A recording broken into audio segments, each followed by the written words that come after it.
Welcome back. This is the second episode of our series on ancient Indian cuisine. This time, we're diving deep into the food culture during the Maurya and Gupta empires.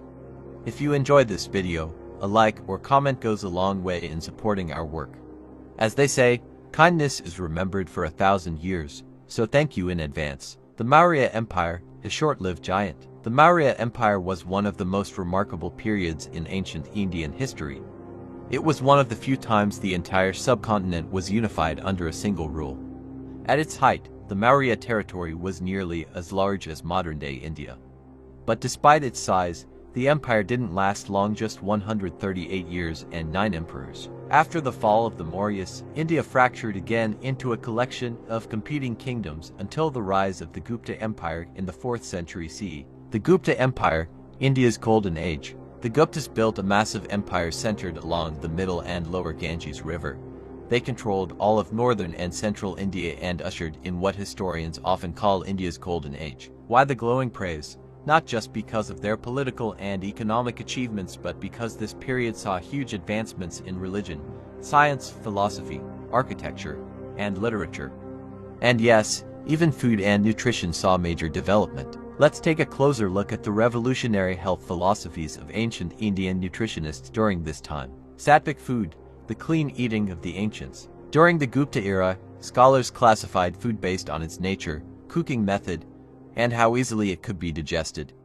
They divided everything into 3 categories, and at the top was Sattvic food, basically the ancient Indian version of clean eating. Sattvic dishes were cooked with minimal spices and very little ghee, clarified butter, resulting in lighter, more digestible meals like soups or porridges. The focus was on fresh, natural, plant-based ingredients. It's amazing how ahead of their time they were, because today, Sattvic-style diets are popular in modern health and weight loss circles. Common examples still eaten in India include turmeric tea and upma, a savory porridge. Turmeric, also called the golden spice, is praised for its anti-inflammatory properties and fat-burning potential. But since its natural flavor is quite strong, bitter, and spicy, it's usually blended with lemon juice, cinnamon, black pepper, or even basil seeds to balance the taste. Fun fact: while the West uses basil leaves as a herb, Indians traditionally use basil seeds, which swell in water and give a jelly-like texture similar to chia seeds, which are now famous as a superfood once eaten by the ancient Maya and Aztecs. Upma, the everyday breakfast. Another typical Sattvic dish is upma, a light and nutritious breakfast staple. It starts by roasting flour until golden, then stir-frying onions and fresh vegetables, mixing it all together with water until it forms a thick, savory paste. It's simple, satisfying, and gentle on the stomach. Today, it's common to substitute flour with oats for even more health benefits. Interestingly, though India has a long history of growing oats, especially in the Himalayan regions, it never became a mainstream food. Possibly because of its low yield, it remained a local grain. Rajasic food, flavor first, digestion later. Next, we have the second-tier category, Rajasic food. This was food made for energy, strength, and flavor, ideal for the working class or warriors. Think bold spices, intense flavors, generous amounts of ghee, and slower digestion. Like Sattvic diets, Rajasic dishes still required fresh ingredients. But while Sattvic preferred fruits and vegetables, Rajasic meals often included heavier, protein-rich ingredients that kept you full longer. A great example is egg burji, which you can think of as India's version of scrambled eggs with tomatoes. It's a street food favorite. Cooks first fry onions and tomatoes, then add chili, ginger, and a mix of Indian spices before pouring in the eggs. The eggs absorb all the rich, tangy, spicy juices, making it the ultimate comfort food to eat with rice or bread. Part 6. Tamasic food, the unhealthy category. Finally, there's the third category, Tamasic food, considered the most unhealthy. Ancient nutritionists described it as dry, unnatural, overcooked, or made from stale and decayed ingredients.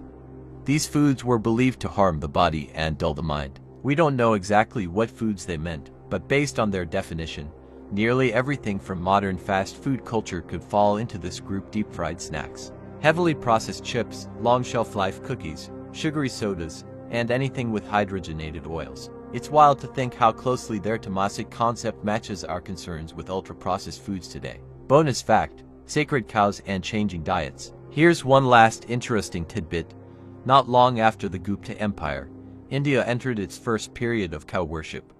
Many Hindus began to completely avoid beef, which profoundly shaped Indian cuisine and remains a strong cultural influence to this day. So whether you're sipping turmeric tea, whipping up some egg burji, or just thinking twice before grabbing that bag of chips, remember, ancient Indian food philosophy was already decades or centuries ahead of its time. If you found this journey through India's ancient food history interesting, don't forget to like, share, and subscribe for more food history stories from around the world. Opening, a forgotten king of the south. While northern India's history is full of power struggles between rival kingdoms, the story of South India is a bit more straightforward.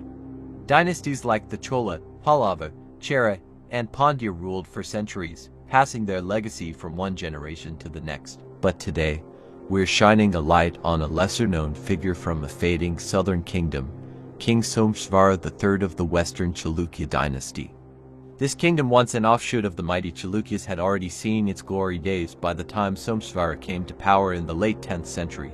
It's a bit like the 16 Kingdoms period in Chinese history, a new dynasty carrying the name of an old one, trying to revive past glories. Someshvara III, the Scholar King. By the time Someshvara III took the throne, his kingdom was already in decline. But this king was a bit of a paradox, much like the Chinese poet Emperor Liu of southern Tang. He wasn't very interested in governance, but he had a deep passion for writing, history, poetry, and scholarship. In fact, Someshvara III was not just a king, he was also a historian, academic, and poet. He personally authored an encyclopedia called the Manasollasa, which stands out as a rare gem in Indian historical literature. You see, Indian culture has traditionally prioritized spiritual and religious texts over historical records. Mythology and divine legends were written and preserved, mortal kings, not so much. So, detailed royal histories are scarce, and what does exist is often entangled with folklore and exaggeration. But Manasollasa was different. Written by a king himself, it documented every facet of life during his time, including food. Spanning 5 volumes and 100 chapters, the text offers rare insights into the culinary culture of ancient South India. Ancient dishes that still exist today. One of the dishes described in Manasollasa is called defied, which scholars now recognize as the early form of what we know today as Dahi Vada, a dish that's now beloved across all of South Asia. The process is familiar. Grind a variety of lentils into a smooth batter, shape them, deep fry them until golden, then soak the crispy dumplings in salted yogurt. After that, top it with sauces and spices to taste. It's a beautiful mess of textures and flavors, which Indian cuisine excels at turning seemingly random combinations into something incredibly tasty. Modaka, the coconut dumpling. The Manasollasa also describes a dessert called Modaka, which deserves a special mention. If you look at it, it's like a hybrid of a Chinese dumpling and a bao. The filling is almost always a warm mixture of grey-red coconut and sugar, slow roasted together until aromatic. But there are 2 main ways of preparing the dough. Version 1, made with rice flour, smooth, elegant, but fragile. These can only be steamed. When done right, they're snow white, shiny, and delicate, definitely the fancier version you'd serve to guests. Version 2, made with regular wheat flour and deep fried. More flavorful and crispy, but less elegant.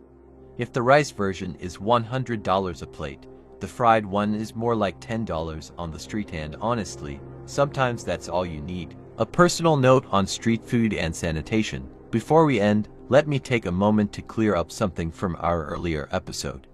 I once said that the whole eat Indian food and immediately need the bathroom thing isn't necessarily about hygiene, but more about how foreign stomachs react to Indian spices. Let's just say, that statement stirred the pot online. I got a wave of criticism, some fair, some intense, and I get it. Everyone's perspective is shaped by their own background. But let me explain why I said that. You see, I grew up in a pretty rough neighborhood. Behind my school was a nasty drainage ditch full of sewage and garbage. The kind of place where, if a fly landed on you, you could actually feel the dampness on its legs. Disgusting, right? But right outside that same school gate, I used to buy street food every day: pancakes, buns, dumplings. My neighborhood wasn't fancy either, just rows of factory housing, no real sanitation, open garbage piles at the end of every alley. Trash was only collected once every few days by a sputtering tractor. If you left your door open for 5 minutes, you'd have 10 flies buzzing inside. Factory chimneys puffed smoke into our windows. Every evening, there'd be a thin layer of black dust on the windowsill. But guess what? I was healthy. I was strong. I was happy. We all were. So when I see the bustling, messy streets of India, it doesn't shock me, it reminds me of my own childhood. That doesn't mean hygiene doesn't matter. Of course it does. But it also means that sometimes our tolerance is shaped by where we come from. And no, this isn't about being an India fanboy. I don't owe India anything. I'm just calling it like I see it. So there you have it, ancient recipes, forgotten kingdoms, and one scholar king who decided to write it all down when no one else would. If you enjoyed this dive into South Indian culinary history and the legendary Manasollasa, give this video a thumbs up, and don't forget to subscribe for more weird and wonderful stories from food history around the world. See you next time.